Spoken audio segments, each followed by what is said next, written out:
Published 1947 EDT, the 22nd of September 2017. Updated 1951 EDT, the 22nd of September 2017. He has a dream. It is always an old firm game and it is scoreless. John Collins sprints down the wing and he crosses the ball to me. I am free, slipped my marker, and in front of goal. The ball comes across me and I swipe at it. I miss. The crowd groans, then screams at me. My mother is in the stand crying. My son is shouting that I'm not very good. This never happened, it's only a dream, says Tony Cascarino. The reality, though, was painful enough. Celtic travel to Rangers on Saturday and some memories cause a painful, dull clang that echo down the years.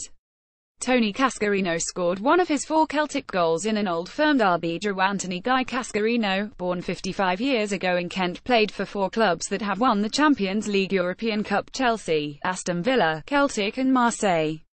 He pulled on the Republic of Ireland jersey 88 times and played in a European Championship and 2 World Cups. But the unbidden images of an imaginary humiliation against Rangers still haunt his nights after his turbulent, frantic and ultimately dispiriting spell at Celtic from July 1991 until February 1992. I have several recurring dreams, adds Cascarino. The Collins one is a regular, as is one where I am a footballer again and, being 55, I'm trying to hide my age as I seek a new contract. The latter reverie is always set in France. I played really well at Marseille, he says. It was after Celtic and Chelsea and I was let go by both. But Marseille was good. He played for the French side for 3 seasons, leading them back into the top flight after the depredations of owner Bernard Tapie. He scored 61 goals in 88 appearances. He was known as Tony Goals. He was known by other names in Glasgow. He tells the story in his autobiography, published in 2000, of being harangued in public by a critic he encountered early in his stay with Celtic. Cascarino says the Old Firm derby is one of the fiercest games he has ever played. He relived the experience with his teammates, who told him that sort of unpleasant experience was to be expected in Glasgow, where the rivalries are both visible and audible. Cascarino replied sheepishly that his tormentor was a Celtic supporter. This sort of criticism has survived the passage of time. I was on TalkSport chortling about how surreal it was for Celtic to go from playing Hamilton Academical to facing Paris Saint-Germain, he adds. I got a tweet from a guy saying I was the worst player ever to have been at the club and I had no right to laugh at Celtic. The former striker, now a commentator on radio, television and newspapers, is the epitome of the Nalder old pro, scarred by experience rather than invigorated by past glory. He was once, though, the innocent abroad. On a Glasgow derby Saturday, he speaks to the power of an Old Firm match and the unease it can prompt in players who have no conception of its significance. Rangers will almost certainly field a side bristling with Glasgow derby debutants. They may come from Scotland, Mexico, Portugal and elsewhere. They will share an unsettling unfamiliarity with an extraordinary match. Cascarino played in big games at club and international level, but the 2 Rangers matches he featured in were simply unlike anything else in his career. I was staying at a hotel when I came to Celtic and, on the morning of the first Rangers match, I went down to reception and everyone was talking about the game, says Cascarino of a Celtic side that included such players as Peter Grant, Charlie Nicholas, Jerry Creaney, Tommy Coyne and Paul McStay. It was clear that we couldn't lose. That came not just from the fans, but it was the mindset of the players all week. The players were clear that we couldn't come in on Monday morning after a defeat. The build-up causes a lot of pressure.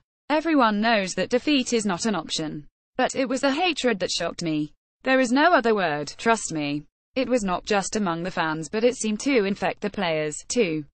The atmosphere was poisonous. The first of his 2 Old Firm games was a 20 loss at Parkhead. Rangers were the dominant side then. How the circle has turned. But they were and beat us cozily, he says. The tribalism of the time unnerved him. I was used to socializing with players from other teams, he adds. I had an issue at Celtic because Terry Hurlock was my friend. I played with him at Millwall, and he was at Rangers. I would have a drink with Terry and I was told by some players you were out drinking with a Rangers player. I would reply not really, HES a Millwall player. That's how I know him. But that situation was alien to me. In London, you'd go out with players from other clubs. It was made known to me here that was unacceptable. It was new to me and I didn't quite get it. I didn't quite understand the ferociousness of the relationship between Celtic and Rangers. I knew about it, of course. But you can't prepare yourself for it, and you can't understand any of it until you are into it. And even then, the second Old Firm game offered him a limited redemption. It ended 11 and Cascarino scored for Celtic. He latched on to an errant back pass and finished slickly.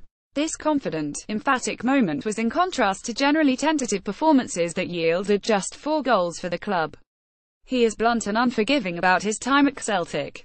He admitted in his autobiography that he was a negative thinker and believes this trait plagued his time in Glasgow. I came into football late, through the back door, he says of an amateur career that ended when Gillingham signed him. When you are young and raw, you don't think about it too much. You attack everything. You throw yourself at anything and everything. But when you are established as a £1 million player, then you start to think. And when I start to think, I can get self-doubt. He talks of the internal voice that tried to sabotage every match, compromise his every chance of scoring. My naivety went and it was replaced by doubt, he insists. My confidence was shot at Celtic. When Liam Brady, his friend and then manager, told him after one match that he was EP, Cascarino could only agree. I don't want to make excuses, he says of his time at Celtic. My only regret is that it was the perfect move at the wrong time. I didn't show what I was close to being capable of. It was my worst time in football. The worst. It should have been the perfect scenario. Irish centre-forward plays well for Celtic. It wasn't. He arrived at Celtic with a knee injury that restricted his preparation. It was the perfect storm, with a health issue affecting his ability to become fully fit. The weight piled on, the confidence slipped away. I struggled in a struggling team with a manager who was struggling, he says. I was made a scapegoat, and that is fair because I didn't play well. If I put on a little bit of timber, I suddenly look and feel not very athletic and I struggle. I was not in peak condition then. I am still proud that I scored against Rangers. That meant a lot to Celtic fans. Everything that had gone before was forgotten for 30 seconds, at least. So, what advice can he give to the debutants, most of whom will be playing in light blue shirts against a dominant Celtic? I can relate to them in that they will be the underdogs, he says. He pauses before blurting out, "Cor blimey." The one-time pride of the Republic of Ireland has not forgotten the Cockney vernacular, but he remembers the language of Old Firm matches, too.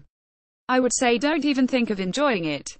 Roll up your sleeves and put your tin hat on. A veteran of Old Firm mayhem is remembering the front line and, perhaps, the wounds it inflicted.